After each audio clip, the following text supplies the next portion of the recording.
Thank you so much for joining me back in this mini series where we're talking about negative anticipation. We have a whole course on that, and I've kind of condensed it into these two videos for this specific series. So today, I'm going to be giving you a 4-step solution. Now, these steps are sequential, but also they're continuous, right? And so you want to continue to take all of these steps all the time. And even though they're sequential, you can take them out of order, but I've found that this is probably the best order. And you can remember this by this acronym RISE, R-I-S-E.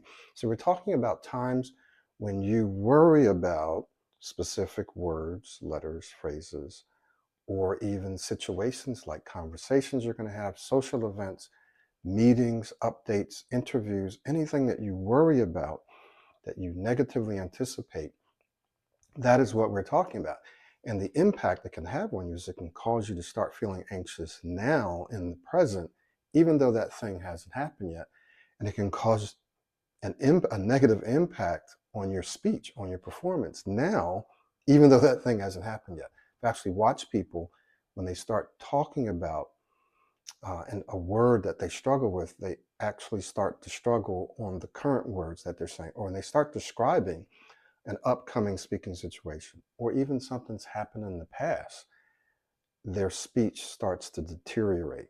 So the impact that worry, and more specifically negative anticipation, can have on your psyche, on your emotions, and on your performance is profound. It's dramatic, right?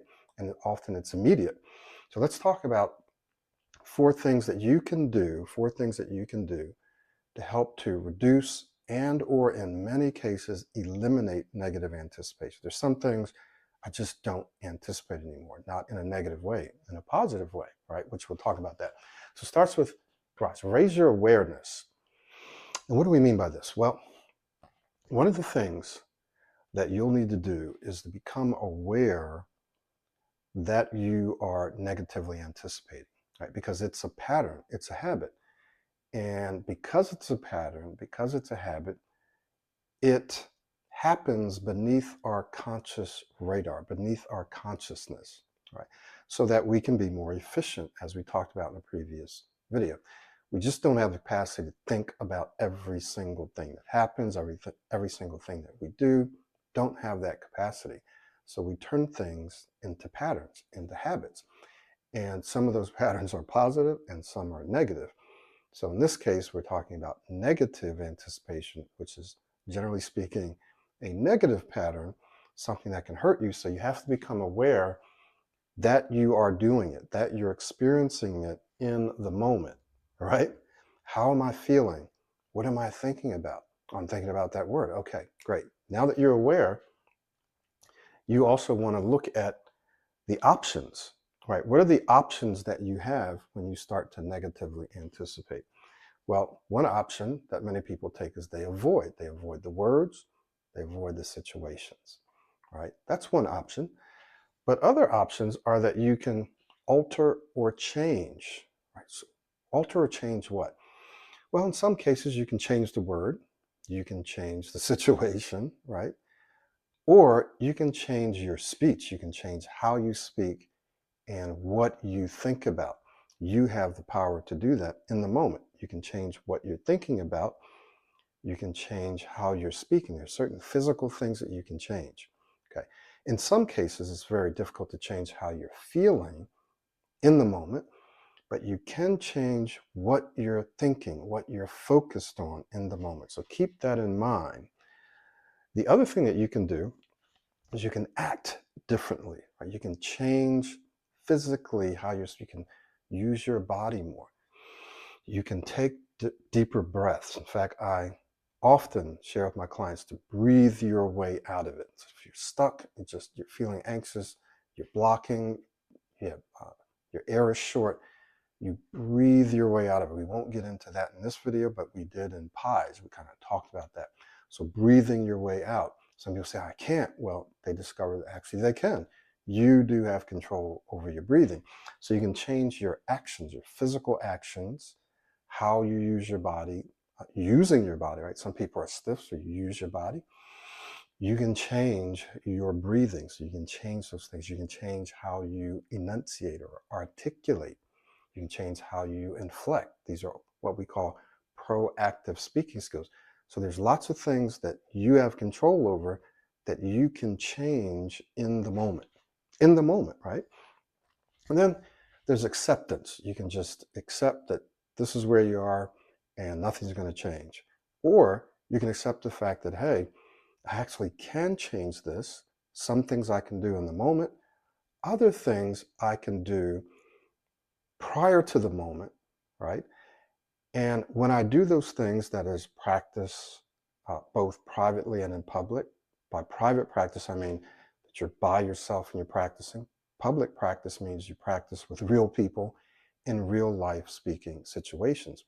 So you can accept the fact that that's true and that you can do something about it. Or you can accept the false belief that you can't do anything about it and this is the way it is. Okay, so these are at least some of your options. Let's look at the I. Increase your presence. Now, what do I mean by presence? Well, often the problem is that we're living in the future. Remember, to anticipate is to go out into the future and grab something and bring it back into your present moment. So you're thinking about something that hasn't happened yet. So one of the solutions is to learn how to be more present, learn how to live more in the present moment. There are many exercises that we can do to help us stay more present and not spend so much time in the future, okay? So you can learn to be more present. Now we have a little model when it comes to speaking that can help you do that. It's really about what you're focused on leading up to that moment and what you're focused on in the moment. So right now, what am I focused on? Well, a lot of what I do now is automatic, but still in the back of my mind, I'm thinking about Rick and Vic. So these two letters are different. These two are the same. The V stands for value. I want to make sure that I'm giving you something that's helpful, that's valuable. So as long as that's in the back of my mind, I just want to drive to make sure I'm giving you something helpful. I also want to make sure it's relevant. So make sure that I'm talking about something that's relevant to negative anticipation, to worry, to your experiences, to you, right? Relevant. So it's got to be valuable, it's got to be relevant, and that's in the back of my mind, so that's my goal, right? So that's what we call a positive anticipator, a positive anticipation. It's a positive distractor. I'm distracting myself from something negative by thinking about something that's more constructive and positive. So the I stands for impact. So that has to do with my speaking style. So I want to make sure that I'm using body language, that I'm using facial expressions, that from time to time I'm smiling, right? That I'm modulating my voice, all those things, that I'm making eye contact. So I'm thinking about how I can hold your attention, how I can impact you, how I can engage you.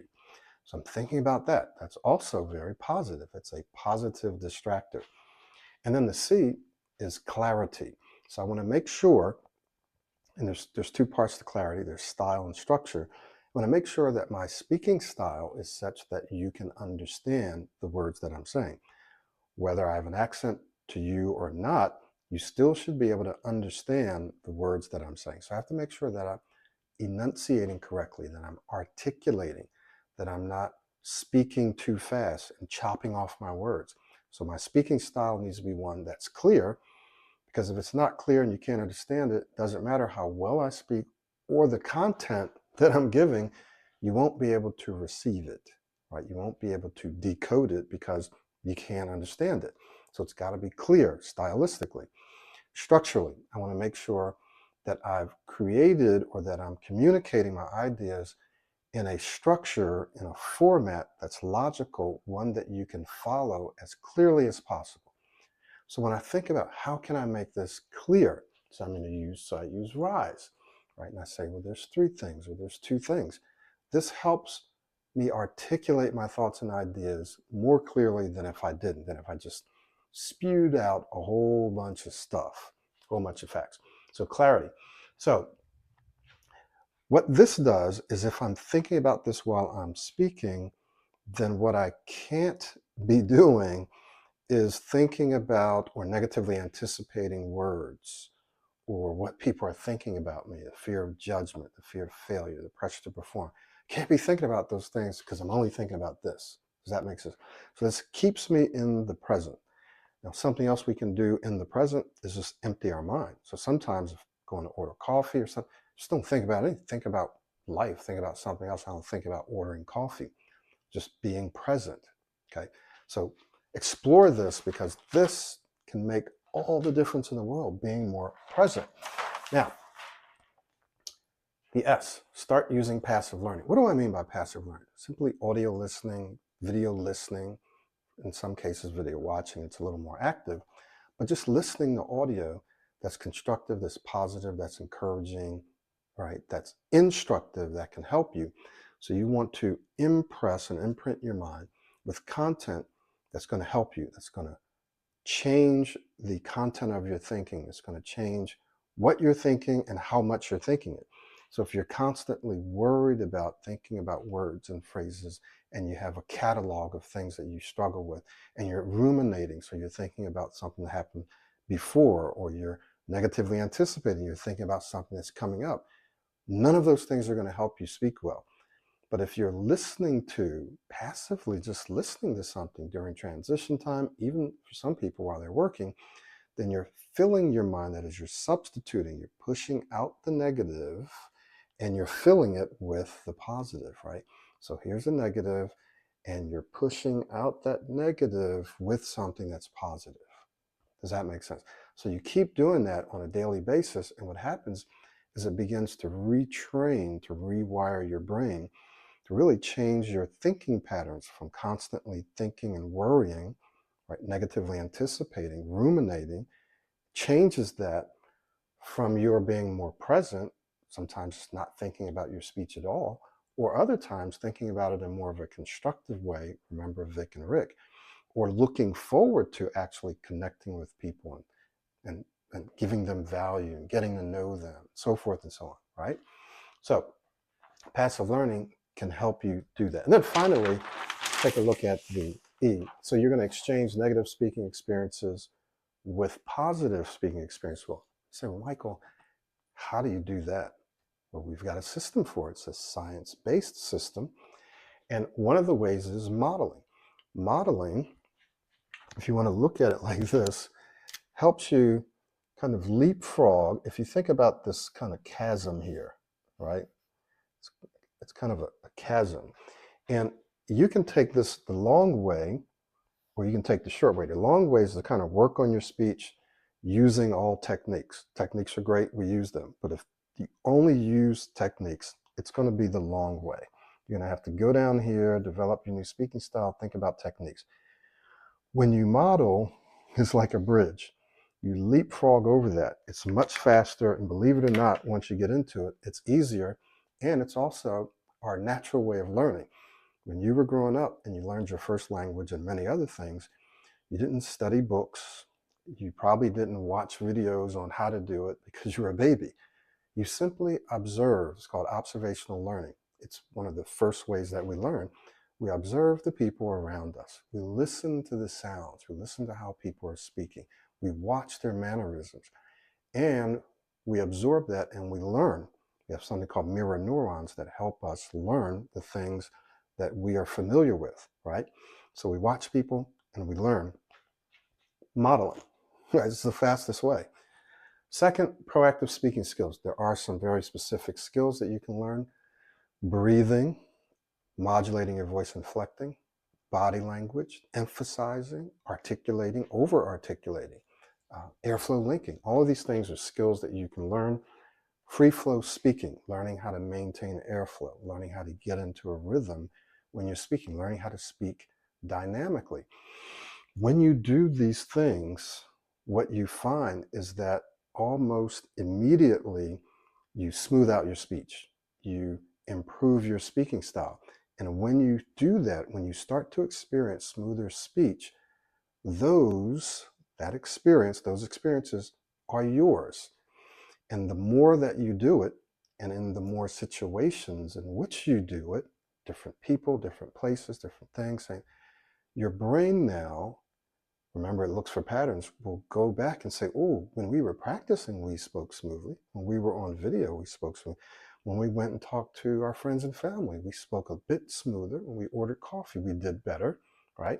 And if you focus on the positive, on the constructive steps that you've taken, and not on, oh, well, I still got stuck. I still had problems with this. If you focus on the positive, you'll stay encouraged. You'll get traction.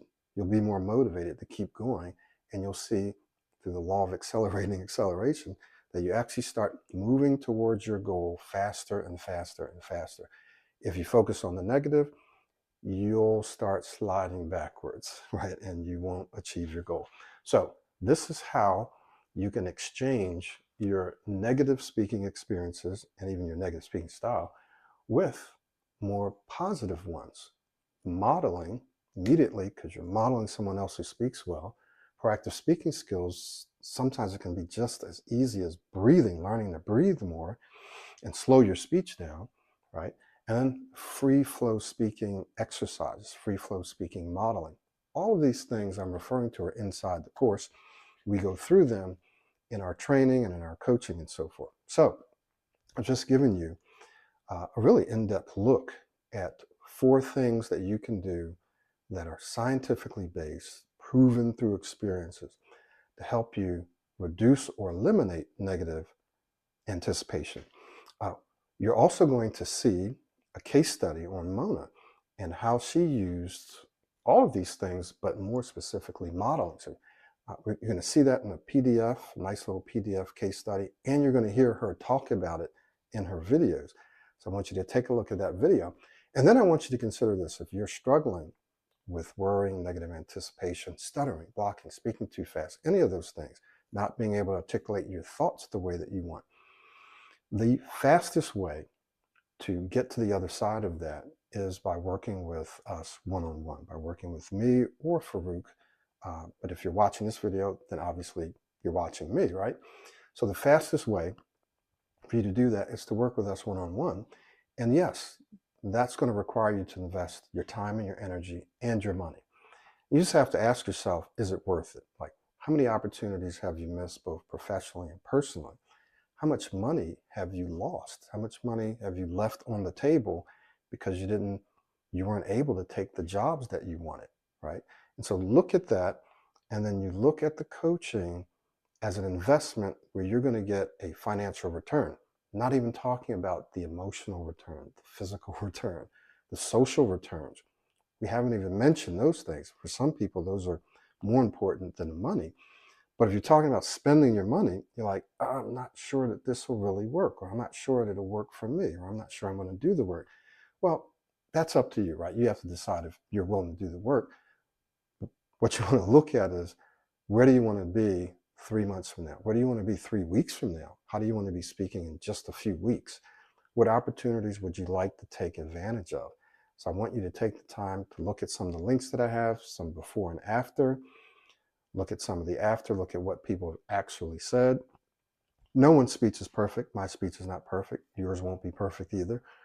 But your life can be completely transformed in a relatively short period of time so that you can start doing the things that you really want to do. So you have to look at this like an investment, not as a cost.